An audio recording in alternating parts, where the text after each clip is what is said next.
नमस्कार, आप देख रहे हैं एनडीटीवी कैफ़े। मैं अश्विनी कुमार। आज के मेहमान Sumit sir, PD sir, Mayank sir और विचित सर, आप सभी का स्वागत है। आज हमारे दो परमानेंट इनवाइटी जो हैं आज नहीं आ पाए, पुण्येंदु जी और बाबा। आज की चर्चा रतन टाटा के निधन पर करने वाले हैं, क्योंकि 86 साल की उम्र में उनके निधन हो गया, उनका कल निधन हुआ है। और एक वो ऐसे नाम थे इंडस्ट्री के, एक वैसे बिजनेसमैन थे जिनके लिए एक तरीके सौम्य भाव है, सभी के इसमें एक आदर का भाव है, चाहे कोई उसका इंडस्ट्री का हो, चाहे पॉलिटिकल क्लास से हो, चाहे मीडिया क्लास से हो, हर एक इंडस्ट्री में हर एक जगह उनका एक आदर सम्मान है। बिजनेसमैन की क्लास में भी सबसे अलग हैं, वो माने जाते हैं। मैं कल आज पढ़ भी रहा था कल से, मुझे एक चीज़ समझ नहीं आई कि जब बिजनेसमैन को हम देखते हैं, अब आम मानसिकता ये हो गई कि बिजनेसमैन तो मतलब गलत ही हैं। आधे तक तो दिमाग में भर दिया गया है कि बिजनेसमैन जो बना है वो गलत, या तो गलत पैसे से, या गलत मार्केटिंग, या गलत सरकार, ये सब। लेकिन जब इनका नाम आता है रतन टाटा का, तो हम देखते हैं कि वो एक भाव सबके अंदर आ जाता है। सब उनको एकदम पाक साफ, एकदम बहुत अच्छे से मानते हैं। ऐसा क्या है, वो ऐसा क्या पोस्चरिंग है, या वो उन्होंने इतना जो मानवता के लिए क्या टाटा ने जो किया है, इसलिए जाना जाते हैं? देखिए, उन्होंने खुद एक बार कहा था कि पावर और पैसा, वो दोनों उनके जीवन को बहुत कम प्रभावित करते हैं। बावजूद इसके कि उनके पास पैसे भी बहुत थे और पावर भी था, इसके बावजूद उन्होंने ये बात कही। यूगोस्लाविया के एक पूर्व प्रधानमंत्री थे, मनोवर जलास। वो बहुत बड़े समाजवादी चिंतक थे। उन्होंने एक बार कहा था कि समाजवाद किसी के जीवन का 10% सिद्धांत होता है और 90% आचरण होता है। रतन टाटा ने अपना जीवन कुछ इस तरह से जिया जिसमें उद्योग उनके लिए संभवतः 10% रहा हो और 90% मानवता रही हो। तो वो मानवता उनके कार्यों में भी परिलक्षित हुआ और इसीलिए उनको सबसे ज़्यादा याद किया जाता है। दूसरी बात कि उनके जीवन में वो संकोची स्वभाव के थे। उन्होंने खुद कहा था, एक तरह से उन्होंने ये भी कहा था कि मैं असामाजिक नहीं हूँ, लेकिन बहुत ज़्यादा लोगों से घुलने मिलने वाले नहीं थे, अपने काम पर फोकस थे, जैसा हमने उनके बारे में पढ़ा है। उसका एक कारण उनके बचपन में जाता है। उनके पास पैसे की कमी नहीं थी, लेकिन उनका बचपन जिन परिस्थितियों में गुजरा, 10 साल की उम्र में माता पिता का तलाक हुआ, उसका प्रभाव उनके ऊपर था। जब वो बड़े हो रहे थे तो भी प्रभाव उनके ऊपर था। वो प्रभाव कुछ इस तरह से था कि जो आज से 14-15 साल पहले हम लोगों ने 3 इडियट्स फिल्म देखी थी, उस फिल्म में एक डायलॉग है कि कामयाब नहीं, काबिल बनने की कोशिश करो, काबिल बनोगे तो कामयाबी झक मार कर तुम्हारे पीछे आएगी। और दूसरी बात कि उस फिल्म का जो संदेश था कि जो इच्छा, जो आप करना चाहते हैं वह कीजिए। जो कुछ फिल्म 2008 या 9 में बनी, वो चीज़ उन्होंने 1950 के दशक में किया। उनके पिता चाहते थे कि वो इंजीनियर बने, वो चाहते थे कि वो आर्किटेक्ट बने। उन्होंने वहीं, उनके पिता चाहते थे कि वो इंग्लैंड में पढ़ें, वो चाहते थे अमेरिका में पढ़ना। उन्होंने वहीं किया जो कुछ अपने पिता की इच्छा का सम्मान करने के लिए वो जरूर गए थे इंजीनियरिंग की पढ़ाई करने, लेकिन इंजीनियरिंग की पढ़ाई छोड़ करके उन्होंने पढ़ाई अगर की तो आर्किटेक्ट बने पढ़ करके। लेकिन उससे ज़्यादा उन्होंने टाटा ग्रुप को एक नई रूपरेखा दी। तो आप ये कह सकते हैं कि बचपन में उन्होंने जो कुछ देखा, उसके बाद 23-24 साल की उम्र में उन्होंने लॉस एंजलिस में नौकरी पाई। अच्छी नौकरी थी, उस समय वो कार से चलते थे। एक बात और भी है कि ये मत समझिए कि वो जे.आर.डी. टाटा के परिवार के थे। परिवार के थे का मतलब कि उनका कोई वंशावली से, लेकिन उन्होंने अपने आप को वहाँ पर जिस तरह से ढाला, वहाँ पर ही उनको जीवन में पहली बार प्यार हुआ। वो प्यार परवान नहीं चढ़ा क्योंकि कुछ कारण थे। लेकिन मैं एक आखिर में इतना ही कहूँगा, जितना समझ पाता हूँ कि उनके व्यक्तित्व का जो संवेदनशील पक्ष है और जिसके कारण वो आज सबसे ज़्यादा याद किए जाते हैं, उसकी वजह है उनके अंदर का बच्चा। उस बच्चे को उन्होंने बचपन में परेशान होते देखा था। शायद एक परेशान बच्चा ये नहीं सोचता था कि ये दुनिया परेशान हो। राजेश रेड्डी का एक शेर है कि मेरे मन के किसी कोने में बैठा एक मासूम सा बच्चा, बड़ों की देखकर दुनिया बड़ा होने से डरता है।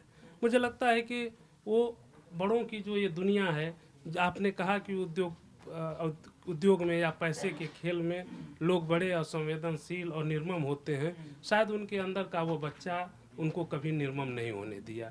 और यही उनके प्रति सबसे बड़ी श्रद्धांजलि होगी कि जब उद्योग जगत को लोग बड़े अविश्वास की नज़र से कई बार देखते हैं, वो एक उसी उद्योग जगत के लिए आशा और विश्वास के बड़े प्रतीक हैं।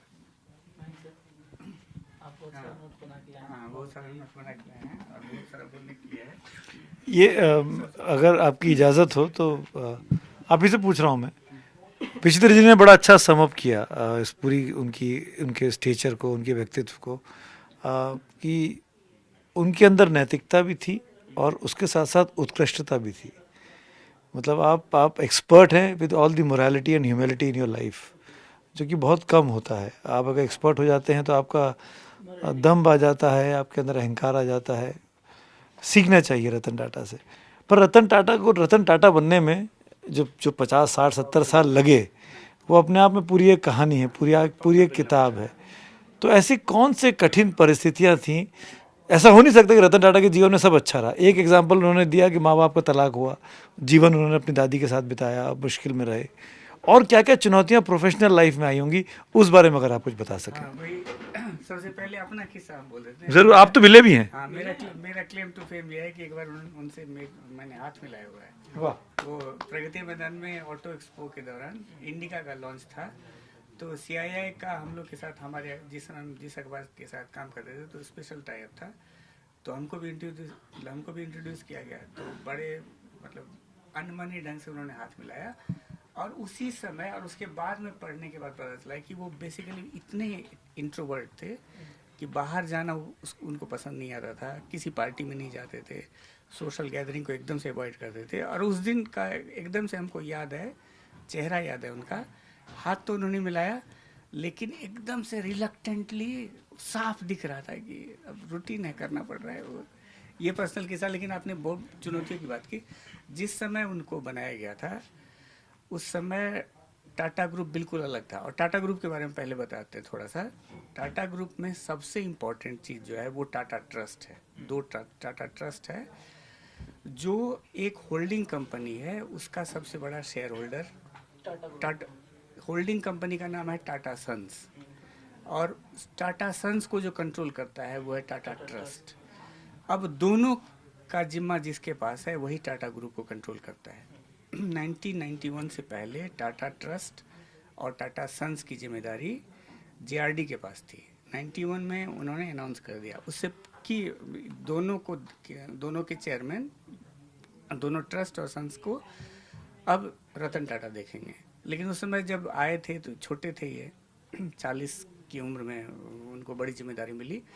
तो उस समय जेआरडी के जो खास लोग थे, जैसे उसमें रूसी मोदी थे, दरबारी सेठ थे, अजीत केरकर इंडियन होटल जिनका ताज है, रूसी मोदी टाटा स्टील चलाते थे, सुमंत मुलगांवकर थे जो टाटा मोटर्स चलाते थे। ये चारों रिपोर्ट करते थे डायरेक्ट जेआरडी, और जेआरडी से दोस्ती थी। अब जेआरडी से बहुत छोटा, अब जेआरडी और इनका पर्सनैलिटी कहा जाता है एकदम से अलग थे। वो एकदम से डैशिंग, एक्सट्रोवर्ट, एकदम मिलनसार, सब चीज़ पे विभाग से बोलने वाले। ये एकदम से उल्टा थे, विड्रॉ करके रखने वाले। उस चारों बड़े मठाधीश में से 2 इनके बॉस भी रह चुके थे। रूसी मोदी और सुमंत मुलगांवकर जो है वो रतन टाटा के बॉस भी रह चुके थे। अब टाटा सन्स के चेयरमैन बनने के बाद इक्वेशन चेंज हो गया। उन लोगों ने कहा क्या कि टाटा सन्स का हमारी कंपनी, हम अपने हिसाब से कंपनी को चलाएंगे। और टाटा सन्स की हिस्सेदारी इन कंपनी में बहुत कम थी। किसी में, एक कंपनी में अभी हम पढ़ रहे थे, जे रानी का इंडिया टुडे में लिखा हुआ एक लेख पढ़ रहे थे, उसमें था क्या कि टाटा स्टील में टाटा सन्स की जो हिस्सेदारी थी उससे ज़्यादा बिरला की हिस्सेदारी थी। अच्छा। लेकिन जेआरडी टाटा का ऐसा स्ट्रक्चर था कि बोर्ड मीटिंग से पहले अपना वोटिंग राइट्स वो जेआरडी को भेज देते थे कि आपको जो करना कर लीजिए। लेकिन जेआरडी नहीं रहे, रतन टाटा आए।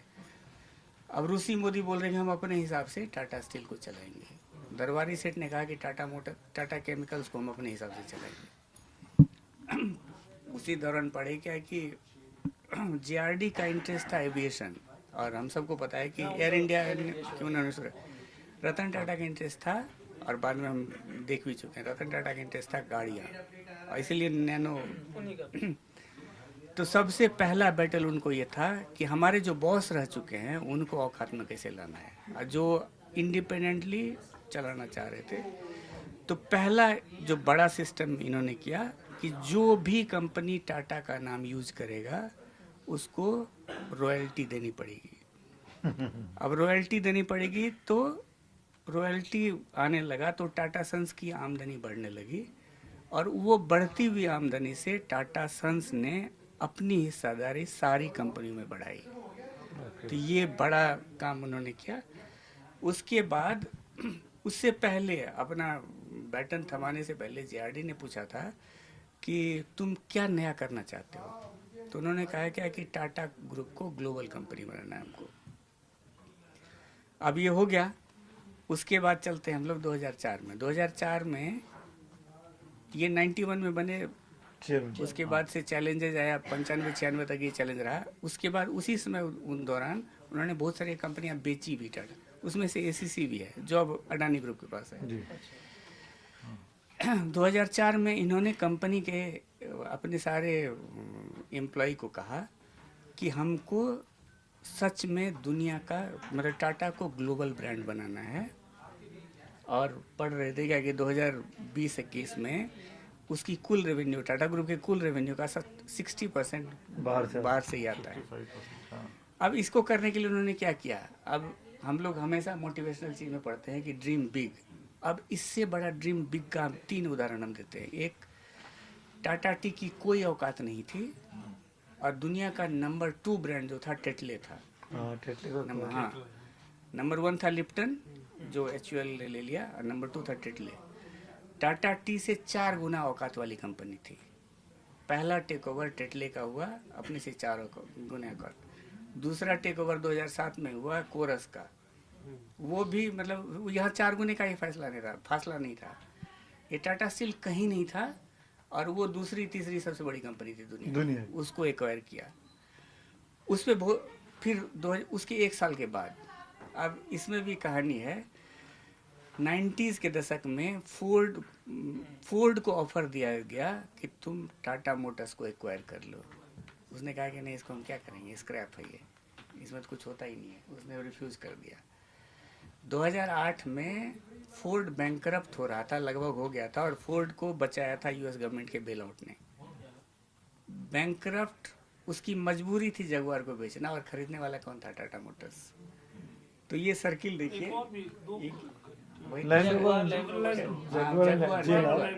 जगुआर लैंड रोवर फोर्ड के पास था, दोनों ने खरीदा।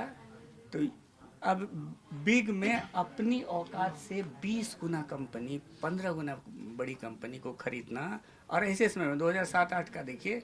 उसके बाद हम सब दुनिया भर में आर्थिक मंदी चल रही थी। हम सब भुक्तभोगी रहे हैं। हम मतलब कितनों की नौकरी, मेरी तो गई थी। 2009 में मेरी सैलरी कट्स हुए थे। हाँ, सैलरी कट हुए थे। और उसके बाद से घनघोर संकट आ गया, और इतने भयानक कर्ज में दोनों कंपनी, जो क्राउन ज्वेल था। लेकिन अब टाटा ग्रुप के डाइवर्सिफिकेशन का फायदा देखिए कि इतने मुसीबत के दौर में भी एक कमाऊ पूत था, TCS। वो हमेशा से। हाँ, वो हमेशा से। TCS तो मेरा तो 25 साल हो गया TCS को। 67 में बना था TCS। 67, oh my God. हाँ, और लेकिन 67 में बना वैसे ही था, कोई औकात नहीं हुआ। 2 बड़ी कंपनी जो थी, 3-4 बड़ी कंपनी, एक टाटा मोटर्स, पहले नाम था टेल्को, टाटा मोटर्स हो गया, एक टेस्को जो टाटा स्टील हो गया, 2 बड़ी कंपनी, और फिर ताज ग्रुप ऑफ होटल्स जो इंडियन होटल्स की कंपनी का नाम है, इंडियन होटल्स। 3 कमाई पूत था। 2000 के बाद से TCS ने जितनी मुसीबत आई उसके लिए अब उसी के फंड को यूज किया गया, बेल आउट। तो उसमें होता था क्या कि TCS में बड़ी हिस्सेदारी थी टाटा सन्स की। टाटा सन्स को मुसीबत आई, मतलब टाटा मोटर्स को आई मुसीबत, तो टाटा सन्स को मुसीबत आई। टाटा सन्स करता था कि अपना छोटा हिस्सा TCS में बेच दिया, उससे जो हुआ फिर उसमें इन सारी कंपनियों में लगाया। लेकिन ड्रीम बिग और उसको अचीव करने के लिए उस समय हम लोग फाइनेंशियल जर्नलिज्म में थे। हमको याद है कि रोज अखबार में, इकोनॉमिक टाइम्स हो, बिजनेस स्टैंडर्ड हो, मिंट हो, CNBC हो, सब में क्रिटिसिज्म होता था कि ये क्या है, ये तो मतलब कैसे हाराकारी है, ये आप अपने पैर पे कुल्हाड़ी मार रहे हैं। ऐसे समय में जबकि लोग कर्ज लेने से परहेज कर रहे हैं, आप बड़ा बड़ा कर्ज ले रहे हैं, डिमांड का क्या होगा किसी को पता नहीं है, लेकिन देखिए वो 10 साल के बाद 15 साल के बाद वो सब पूरा हो रहा है। एक चीज सर पर्सनली करेंगे, बहुत इंटरेस्टिंग, जब सर कह रहे थे तो याद आया कि जो फोर्ड वाली बात थी, तो 98 में इंडिका उनकी लॉन्च हुई और वो घाटे में आ गई। तो जो मालिक था बिल फोर्ड, उसका फोर्ड का मालिक था बिल फोर्ड, उसके साथ इनकी मीटिंग हुई।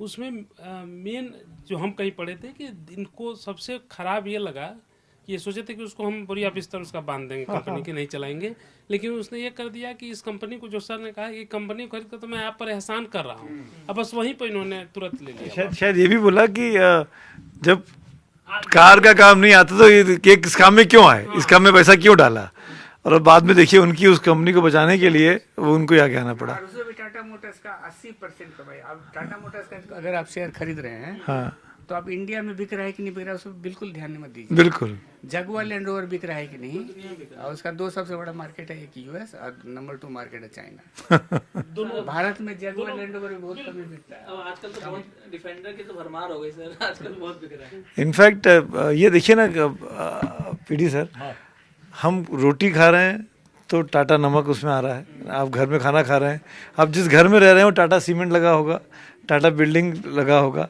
आप हवाई जहाज में जा रहे हैं तो एयर इंडिया है, टाटा के पास है, विस्तारा टाटा के पास है, आप ट्रक में इस्तेमाल कर रहे हैं, बस जा रहे हैं तो टाटा का ट्रक है, कार है तो टाटा की कार है, अब तो टाटा नेक्सॉन है, टाटा की पूरी चेन आ चुकी है। अगर आप बीमार पड़ गए, भगवान ना करे कभी ऐसा, तो अस्पताल, दवाइयों के लिए भी टाटा के पास अस्पताल हैं, कैंसर का तो सबसे बड़ा इंस्टीट्यूट है। हाँ, और इन सब के बीच में टाटा के अपनी जो मान प्रतिष्ठा है, जो मुझे लगता है जो रतन टाटा ने कमाई, और कमाई के बाद जिसकी वजह से टाटा पे दुनिया भर को भरोसा है, खासकर हिंदुस्तानियों को, ऐसा बहुत कम होता है कि कोई उद्योगपति का देहांत हो और पूरा देश रोए।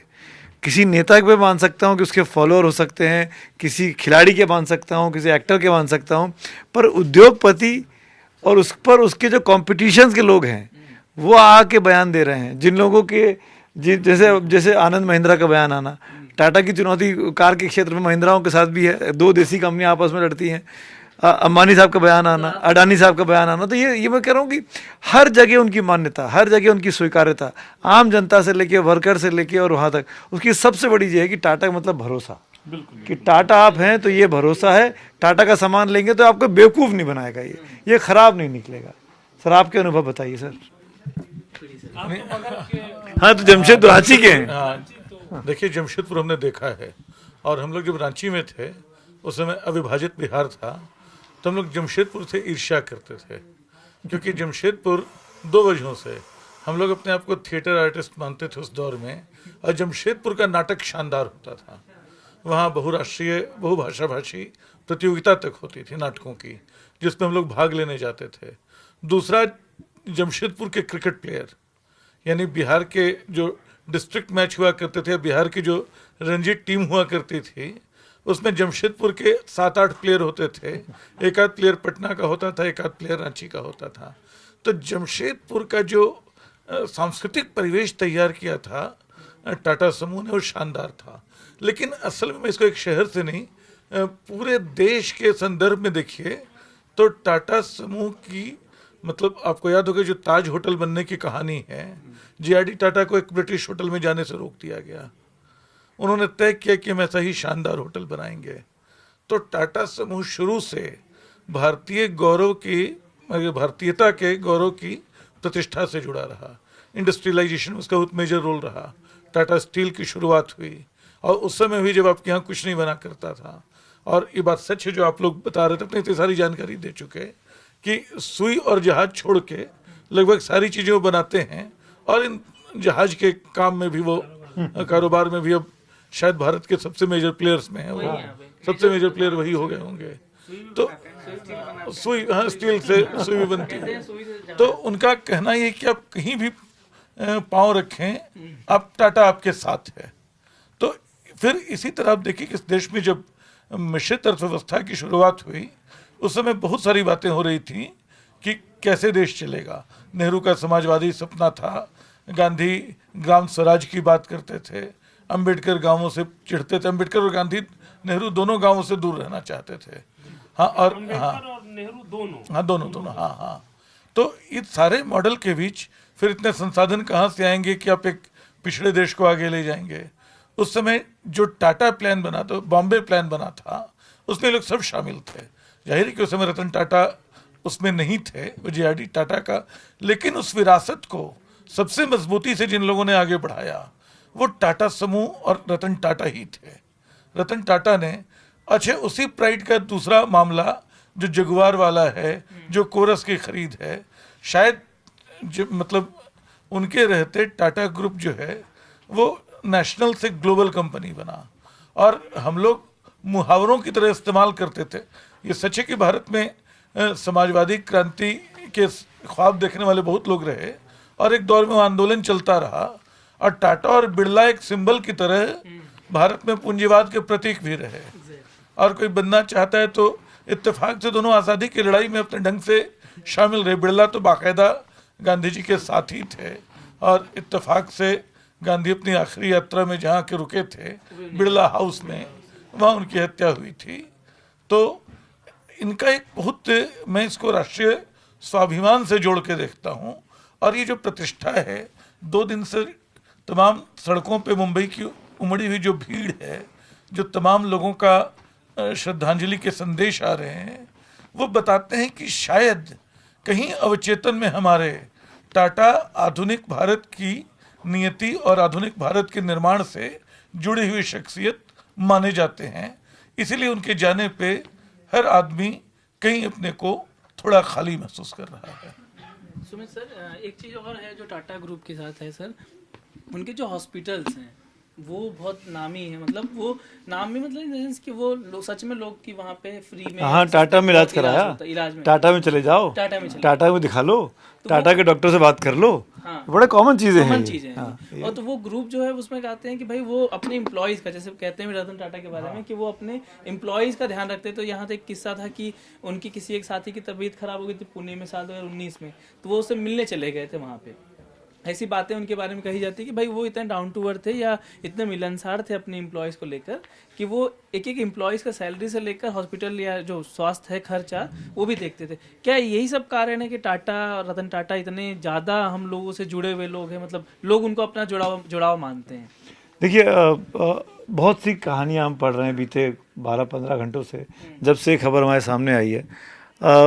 जो बात आप कह रहे हैं ना कि लोगों के मिलजुल, लोगों की चिंता करना, वर्कर के पास मिलने चले जाना, ये टिपिकल दिखाता है कि एक ऐसा, जो बात शुरू में बिल्कुल विचित्र जी ने कही थी कि वो उद्योगपति केवल 10% थे, 90% वो मानवता उनके अंदर कूट कूट के भरी थी। और शायद यही बात है जो टाटा ग्रुप को हम तमाम उद्योगपतियों से, तमाम औद्योगिक घरानों से टाटा ग्रुप को जो अलग करती है और अलग पेडिस्टल पे लेके चली जाती है। ये शायद सबसे खूबसूरती रही उनके भी और उनके पूरे ग्रुप की भी। मैं 2-3 बातें कहना चाहता हूँ इस चर्चा में। देखिए, आज हर भारतीय बहुत बड़ी संख्या में शेयर मार्केट में इन्वेस्ट कर रहा है। कल रात को जब खबर आई तो ये चिंता थी कि आज शेयर मार्केट क्या गिरेगा, क्योंकि दुनिया भर में युद्ध का माहौल चल रहा है। ऊपर से हिंदुस्तान का एक ऐसी कंपनी जो बीते कुछ वर्षों से लगातार अच्छा कर रही थी, उसका सर्वा चला गया है। पर आप देखिए कंपनी के फंडामेंटल्स कितने मजबूत हैं, कंपनी की हायरार्की इतनी बढ़िया बना के गए हैं रतन टाटा कि आज शेयर मार्केट ऊपर बंद हुआ। टाटा ग्रुप के ऑलमोस्ट सब कंपनी के शेयर्स आज ऊपर हैं। बहुत ही नॉमिनल है, पर कोई झटका जैसा नहीं लगा, कोई नुकसान नहीं हुआ। ये इसीलिए हुआ कि जनता को भरोसा है कि अगर रतन टाटा नहीं है तो उसके बाद की जितनी भी उनकी नंबर 2 बने हुए अलग अलग कंपनीज में, वो इस संस्था को उसी तरीके से चलाएंगे, उसी तरीके से दिखाएंगे। क्योंकि रतन टाटा पिछले कुछ सालों से तो एक्टिव थे नहीं, बीमार चल रहे थे। 17 के बाद से, हाँ बिल्कुल 17 के बाद। एक चीज़ मुझे लगता है कि इस मंच का इस्तेमाल ज़रूर करना चाहिए यहाँ बोलते वक्त। हमारे सिस्टम को, हमारे तंत्र को, हमारे जो हू हैं, जो इस देश के कर्ता धर्ता अपने आप को बनते हैं, उनसे मैं अपील करना चाहता हूँ कि ऐसे व्यक्ति को भारत रत्न देने में इतना समय क्यों लगा। और जब ये असली भारत रत्न है, मतलब जिस तरह की बातें हम पढ़ रहे हैं, मेरे जीवन का सबसे बड़ा मलाल अश्विनी कि मैं अपने 28-30 साल के करियर में किससे नहीं मिला। मैं बिल क्लिंटन से मिल चुका, मैं बाइडन से मिल चुका, मैं दुनिया भर के नेताओं से मिला हूँ, लेकिन मैं रतन टाटा से नहीं मिल पाया। ये अफसोस जो मयंक जी ने किस्सा सुनाया तो मेरे दिमाग में पहली बार आई। मैंने पूरा रिकैप किया अपने आप को, यार मैं तो मिला ही नहीं उनसे। पर मुझे लगा ही नहीं कि मैं उनसे नहीं मिला हूँ। उनके बारे में पढ़ना, उनके बारे में जानना, उनके बारे में सुनना, कहीं ना कहीं से हमारे जीवन में वो ऐसे शामिल रहे, वो या उनकी कंपनी, कि अफसोस मतलब रहा ही नहीं कि उनसे मुलाकात नहीं हुई है। अभी जब मयंक जी किस्सा सुना रहे तो मुझे लगा कि यार हमने मिस कर दिया उनसे मिलने का बेहतरीन मौका। तो वो सादगी, वो दानवीरता, वो बड़प्पन, दानवीरता, ये बहुत अद्भुत important है। अद्भुत है। ये चीज़ें नहीं देखने को मिलती हैं। सादगी की इससे बड़ी मिसाल क्या हो सकती है कि वो फ्लैट में रहते थे भाई, वरना वो क्या नहीं कर सकते थे। JRD भी हाँ, वो भी फ्लैट में रहते थे। मतलब आपके पास, आप चाहें तो आप छींके तो 50 कैमरे खड़े हो जाएं, पर यहाँ कैमरे के सामने आते ही नहीं थे। कैमरे के सामने आने से शर्माते थे, संकोच करते थे, शर्मीले थे। कोई बड़े से बड़ा इवेंट हो जाए, जैसे कि मयंक जी ने कहा कि हाथ मिलाया, तो मतलब वही उनकी मजबूरी रही होगी कि टाटा इंडिका का लॉन्च है, उनकी ड्रीम कार के सामने लॉन्च है, तो उनको आना पड़ेगा। वो भी बड़ी, मैं समझ सकता हूँ कि कितनी मजबूरी में वो उस लॉन्च में आए होंगे। एक चीज और भी था जी, कि वो घंटा गिन करके काम करने वाले नहीं थे कि रात को 10 बजे तक काम करेंगे तभी हम बहुत परिश्रमी माने जाएंगे। वो शाम 6:30 बजे तक दफ्तर छोड़ देने वालों में थे। और कभी भी घर पे ऐसा नहीं है कि घर पर गए तो फिर उसके बाद वो चाय कॉफ़ी पी रहे हैं और सास बहू का सीरियल देख रहे हों, लेकिन वहाँ भी काम करते थे। लेकिन जो ऑफिस का काम है उसको ऑफिस में ही छोड़ कर जाते थे। मैं एक अनुशासन था कि हर जगह घालमेल मत करो। सही बात। और ये सर ने, मयंक जी ने जो कहा कि बहुत अनमने ढंग से, तो वो अनमनापन तो उनका था ही। और मैंने कहीं पढ़ा ही कि उनके 2 डॉगी थे, वही उनके अनमनेपन को तोड़ते थे। और वही उनके बहुत करीबी थे, इतने कि उनको एक पुरस्कार मिलना था आई थिंक लंदन में, लंदन में उनको और जाना महारानी था, को लाइफ जाना टाइम था। अचीवमेंट, हाँ, लाइफ टाइम अचीवमेंट अवार्ड था। मैं भूल रहा हूँ किसका, तो वहाँ पे जाना था लेकिन ये नहीं पहुँचे।